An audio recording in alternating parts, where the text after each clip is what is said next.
This is Optimal Relationships Daily, The ABCs of Not Taking Things Personally by Stella Grizont. Hey there. Do you find yourself getting defensive at feedback? Do you keep playing certain conversations over and over in your head? Are you upset, annoyed, or angry with someone and can't seem to get over it? Are you uncomfortable around a particular person and beginning to think that there's something wrong with you? Well, you're not alone. In fact, Albert Ellis, an American psychologist considered to be the father of cognitive behavioral therapy, found that people can get stuck in an irrational belief system that holds us back. Our beliefs aren't necessarily true. If we don't examine our beliefs, question them, or are aware of them, they can end up controlling us as if they are the truth. Ellis came up with the 3 basic musts, which tend to be the universal root causes for why we overreact or take things too personally. Must number 1, a demand on yourself. I must do well and get approval or else I'm worthless. This one causes anxiety, depression, and lack of assertiveness. Must number 2, a demand on others. You must treat me reasonably, considerably, and kindly, or else you're no good. This leads to resentment, hostility, even violence. Must number 3, a demand on situations. Life must be fair, easy, and hassle-free, or else it's awful. This leads to hopelessness, procrastination, giving up. Granted, Ellis is overgeneralizing, but his point is that everyone and everything is fallible, people and the world at large, and that unless we stop taking things so personally with no consideration for another's perspective or other possibilities, we're doomed to being miserable and acting out in ways that we may well later regret. Easier said than done, right? Fortunately, Ellis was also all about self-help and coming up with techniques to help people change their beliefs and thought patterns. In other words, just because you think or believe a certain way doesn't mean it's correct and that you have to act upon it. He came up with the ABCDE technique, easy to remember, which is a tool I practice myself and share with my clients, many of whom have found it to be a game changer.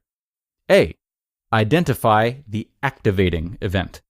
Think of it factually, without interpretation. For example, someone drove into my lane, causing me to brake quickly. B. What is your belief about what happened? Now, give the unedited version of what you're really thinking. That guy was a total asshole, careless, and stupid. C. What is the consequence of your belief? How does it make you feel? I'm so angry and can feel myself wanting to scream. D. Now, dispute your belief. What's another way of looking at what happened? Maybe that guy was rushing to the hospital because his wife was in labor, or maybe he just didn't see me. E. Notice the effect of disputing your belief. I'm no longer angry now. By giving someone else the benefit of the doubt, you give yourself the benefit of calm. The more you practice this technique, the more empowered you're going to feel. Trust me, it really works. We may not always know the reason someone did something or why something happened, but that's not the point. The point is that most likely it had nothing to do with us. And this realization can be very liberating, calming, hopeful, and like I said, empowering. I'll leave you with this recent anecdote that perfectly conveys the point. A client was complaining to me that her boss was suddenly using a harsh tone with her and being very dismissive. She felt that she wasn't being respected, and it was wreaking havoc with her work and emotions. So, I threw out a dispute for her feeling/belief, one that had nothing to do with her or her performance. Before jumping to the wrong conclusion, maybe consider that he's stressed out about something in his own life and taking it out on you without realizing. Can you take a breath and possibly find out if something else is going on? Before long, she learned that her boss's wife was battling breast cancer.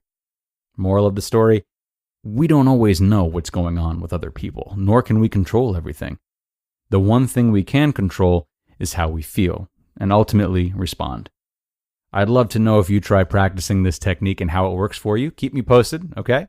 But if I don't hear from you right away, I'll try not to take it personally. What My Daughter Taught Me About Love, also by Stella Grizont of whoopah.com. Since becoming a mom, I love working from home so I can sneak playtime and cuddles with my 16-month-old in between calls.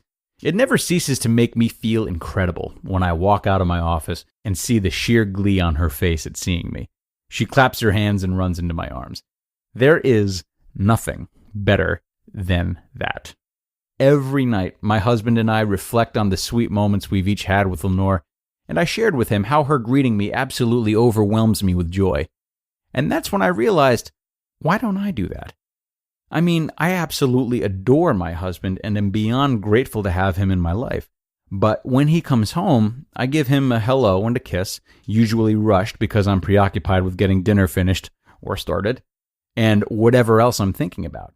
Maybe I won't clap for joy the way Lenore does, but why don't I take a sec and greet him with the sheer love that I have for him?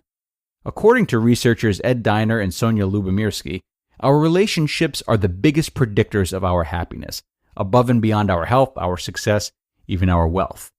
And yet, we so often take those we love the most for granted, especially when it's been a few years and life gets in the way.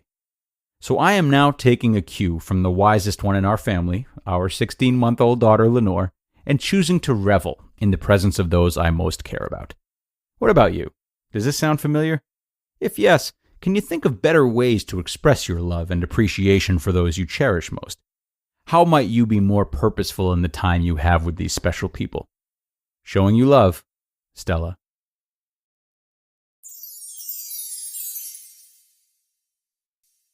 You just listened to the posts titled The ABCs of Not Taking Things Personally and What My Daughter Taught Me About Love, both by Stella Grizont. And a great pair of posts by Stella today covering a wide range of information.